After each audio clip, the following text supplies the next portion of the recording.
repercutindo no último final de semana. Vitória do Vila Nova contra o Atlético Goianiense.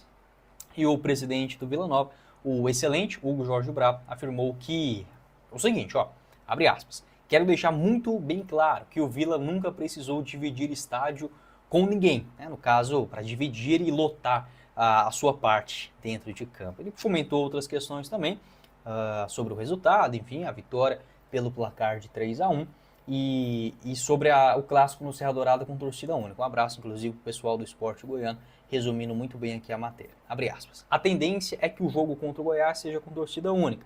Deixo claro que o Vila nunca precisou de ninguém para encher o Serra Dourada. E assim espero que seja no próximo domingo. Primeiro focar no craque, mas depois de encher o Serra, pedir ao torcedor para comparecer.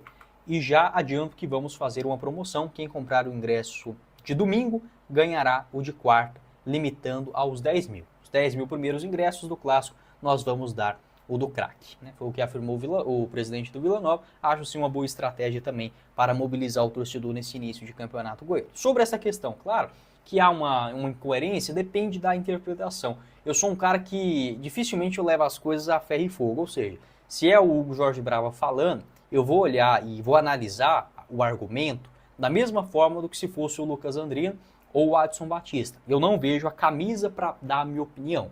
Eu acho que o Hugo Jorge Bravo falou o que ele deveria falar, né, sobre a sua torcida. Não tem muito o que dizer. Claro, o Vila Nova também teve um interesse por parte do Goiás, buscando, né, tentando puxar o Goiás para o clássico acontecer com duas torcidas.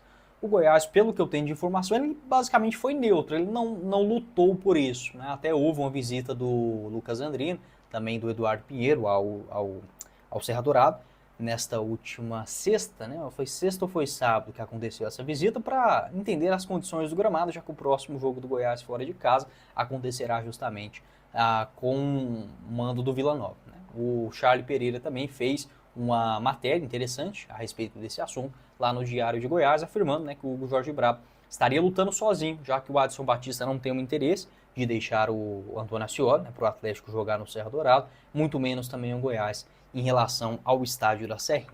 Na minha opinião, o torcedor ele enxergou essa declaração como uma afronta, como se o cara queria fazer esse jogo no Serra Dourada com duas torcidas, por que agora então tá falando que o Vila sozinho enche? Claro, há o interesse de buscar um comum acordo em relação a essa história, tá? Não vejo que ele está errado não, mas os números não mentem. O Goiás, claro, tem a maior torcida do Centro-Oeste, tem a torcida mais apaixonada também. Às vezes até mesmo a gente encontra uns falastrões, né? Falando, não, que a torcida do Vila é muito mais apaixonada. Enfim, isso acaba sendo uma bobagem completa. Claro, o Vila tem uma torcida muito grande. Se a gente comparar por ser um clube que há muitos anos, né, está em declínio, é uma torcida assim respeitável, tirando o clubismo aqui de lado. Mas, olhando as métricas, os números, enfim, não tem como, não tem. A torcida do Goiás, eu ouso dizer que ela é pelo menos 80% maior do que a dos seus outros rivais, tá? Acredito que até mesmo se fizesse uma junção entre Vila Nova e Atlético, ela chegaria próximo, se passasse seria por pouco, inclusive,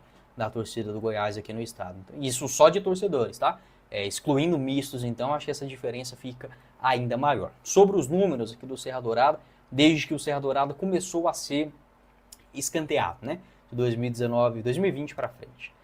O maior público, inclusive, foi do jogo Atlético e Flamengo, 35.195. O Goiás aparece na segunda colocação do jogo Goiás e Estudiantes. E aí tá uma grandíssima diferença. O Atlético, claro, se fosse só com torcida do Atlético, não teria 35 mil. Do Goiás, vai ter torcedor do Corinthians indo ver Goiás e Estudiantes? Pode até acontecer um ou outro, mas não é a maioria, tá? Vai ser torcedor do Goiás. Então, assim, Estudiantes acho que tinha 2 mil, 3 mil torcedores, né, no setor de visitantes, que é sempre destinado.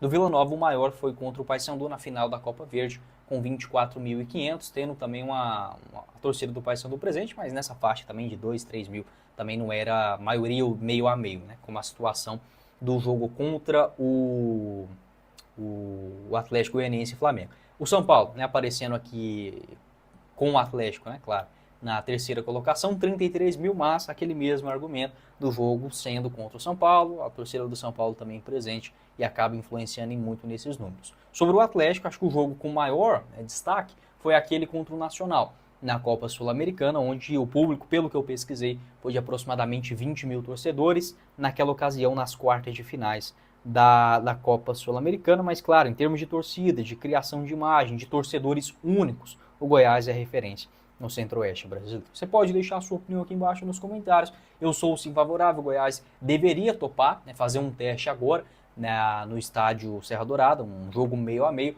até porque, né, até dei essa opinião também lá no programa Placar Esportivo, que eu tive a honra de participar junto com o Danilo Dias, um abraço para a galera, inclusive, na última semana. Este é o momento para o Goiás tentar um clássico meio a meio. O Vila Nova, o Atlético da mesma forma, se tiver um interesse. Por quê? Ainda é a sexta rodada do Campeonato Goiano. Claro que tem a rivalidade, sim, mas se a gente garante em relação ao policiamento, por que não testar um jogo agora? Porque o próximo Goiás e Vila, se é que ele vai acontecer no mata-mata, ou na Série B do Campeonato Brasileiro, onde os ânimos estarão